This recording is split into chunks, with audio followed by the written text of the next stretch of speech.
శ్రీమాత్రే నమ. జై గురు దత్తాత్రేయ నమ.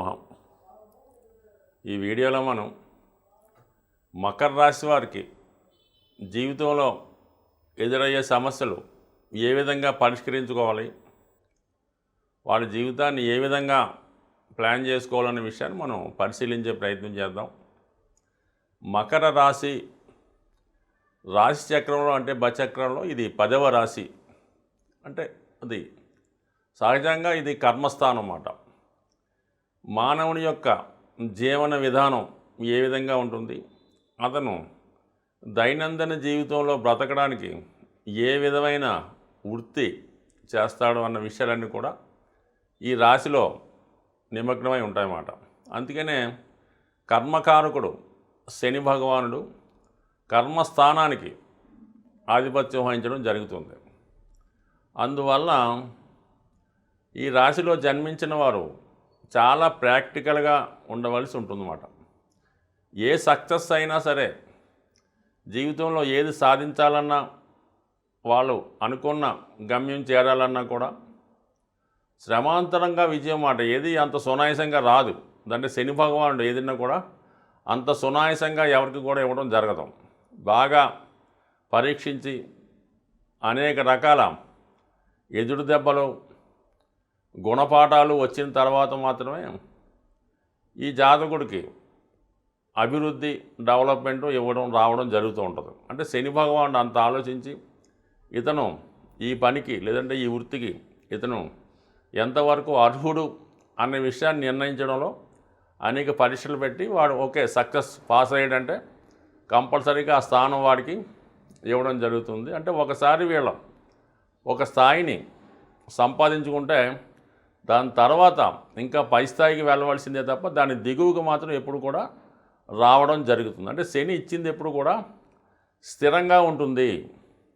మిగతా గ్రహాలు, శుక్రుడు మొదలైన గ్రహాలు ఎంబట్నే ఐశ్వర్యాన్ని, ఆనందాన్ని, సుఖాన్ని, సంతోషాన్ని, వివాహాన్ని ఇచ్చేస్తుంటాయి.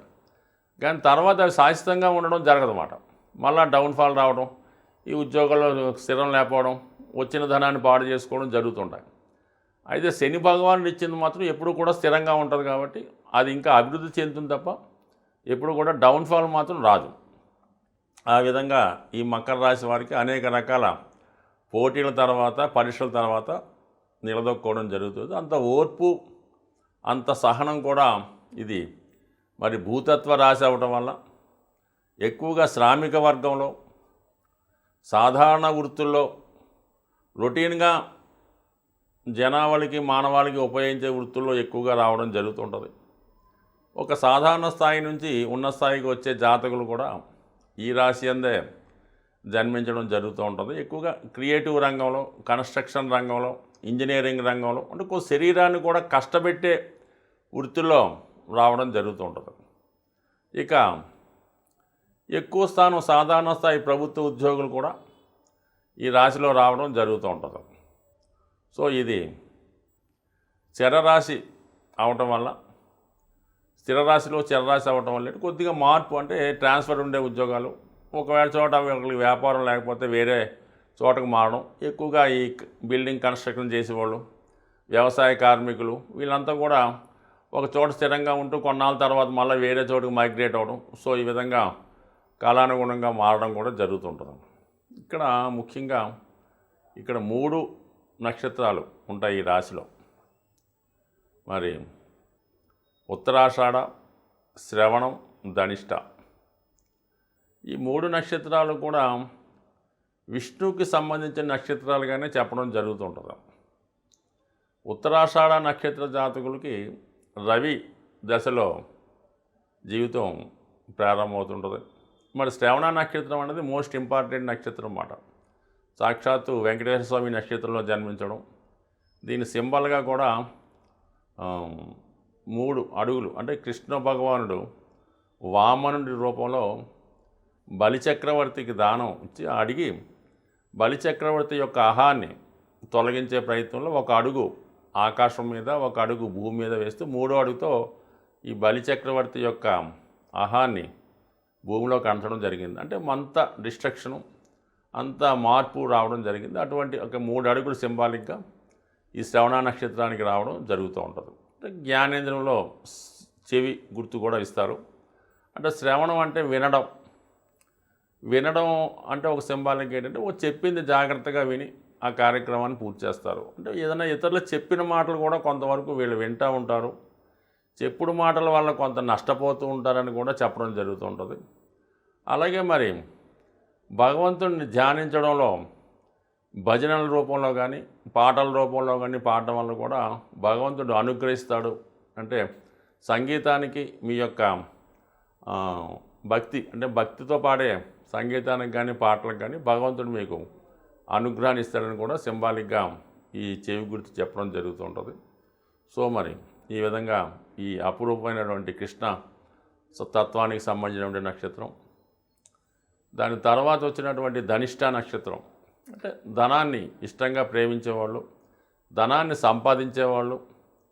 ఏదన్నా ఒక దానికి సింబాలిక్గా కూడా ఈ డంకా అంటే ఏదన్నా కూడా డంకా వాయి చెప్పడం అంటే ఇంకా బలంగా చెప్పడం అన్నమాట. అంటే ఏదైనా కాన్ఫిడెన్స్గా ఓ పని చేస్తూ ఉంటారు. దానికి అధిపతిగా వసువులు, అష్టవసువులు అని ఉంటారు.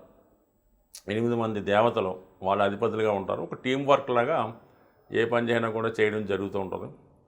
సో ఈ విధంగా మొత్తం మీద ఈ విష్ణు భగవానుడి యొక్క సంబంధించిన నక్షత్రాలు కాబట్టి కర్మ సంబంధించినటువంటి గ్రహం ఈ రాశి అందే మరి కుజుడు ఉచ్చస్థానం పొందడం జరుగుతూ ఉంటుంది. అంటే ఇక్కడ వృత్తిలో ఎంత నైపుణ్యం పడితే అంత డెవలప్మెంట్ ఉంటుందని, దేశ రక్షణ రంగంలో కూడా వీళ్ళు విపరీతంగా పాల్గొంటారని చెప్తూ ఉంటుంది.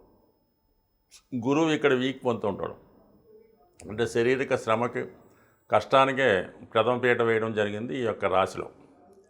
సో ఈ రాశి వారికి ధనాధిపతి కూడా శని భగవానుడే అవుతుంటాడు. అందుకనే లగ్నం శరీరాన్ని, వ్యక్తిత్వాన్ని చెప్తా, ఆరోగ్యాన్ని చెప్తూ ఉంటే ధనస్థానం కూడా శని అవుతున్నాడు. కాబట్టి వీళ్ళ కష్టం పడి కొద్దీ, వీళ్ళు శ్రమ పడే కొద్దీ, శారీరక శ్రమ ఉపయోగించే కొద్దీ వీళ్ళ జీవితంలో పైకి రావడం జరుగుతూ ఉంటుందని చెప్తూ ఉంటారు. తృతీయ వ్యయాధిపతిగా ఉన్నటువంటి వాడు గురువు. తృతీయం అన్నది అడ్వైజరు, సలహాదారులుగా అందరికీ తెలుసుకునే విషయాలు చెప్తూ ఉంటారు. అటువంటి వ్యయం గురువు కాబట్టి వీళ్ళు సొంత ఊరిలో అంతగా ఇంప్రూవ్మెంట్ ఉండదని, ఒక ప్లేసు మారిన తర్వాత వేరే ప్రాంతానికి మైగ్రేట్ అయిన తర్వాత వీళ్ళు ఇంప్రూవ్మెంట్ రావడం ఖచ్చితంగా జరుగుతూ ఉంటుంది. అంటే మంచి కార్యక్రమాలకి ధనాన్ని ఖర్చు పెడుతుంటారు. ఎక్కువగా సహాయం చేసే గుణం కంపల్సరీగా ఉంటుంది.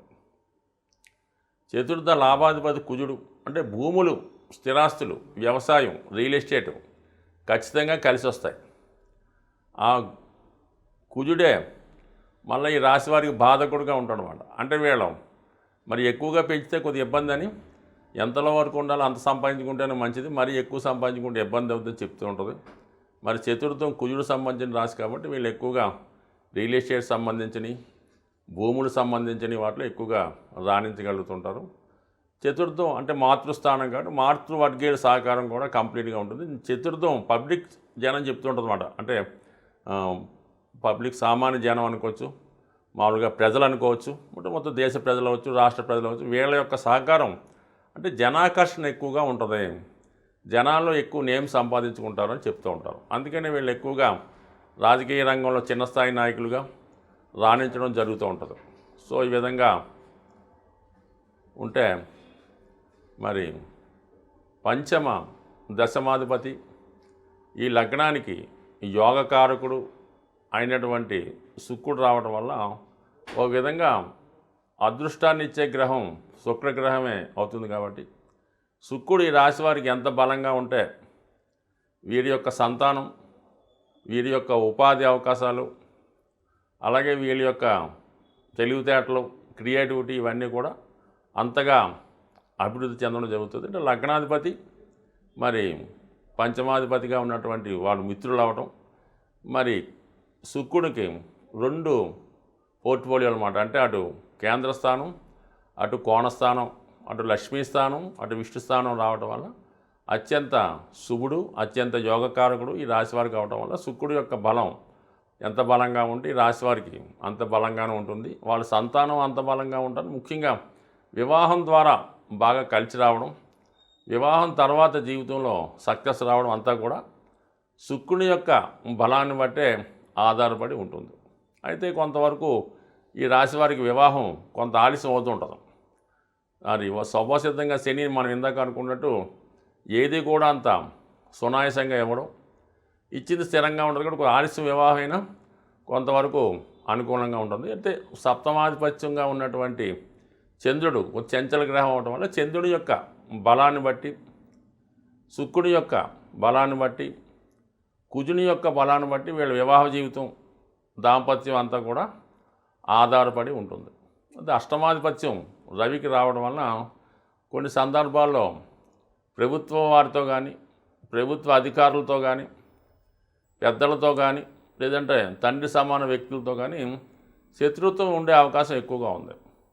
ఎక్కువగా మరి రవి శత్రుగ్రహం అవటం వల్ల, అష్టమాధిపత్యం రావడం వల్ల ఇటువంటి ప్రభుత్వం వారితో వ్యతిరేకంగా ఉండడం, కొన్ని కట్టుబాట్లు, రూల్స్ అండ్ రెగ్యులేషన్స్ దాటడం వల్ల అనుకోకుండా కొన్ని చిక్కుల్లో ఎదుర్కోవడం జరుగుతూ ఉంటుంది. అంటే కొంచెం తెలియక అవ్వచ్చు, తెలిసి అవ్వచ్చు, మొత్తం మీద కొంత ఇబ్బంది ప్రభుత్వం వల్ల రావడం జరుగుతుంటుంది.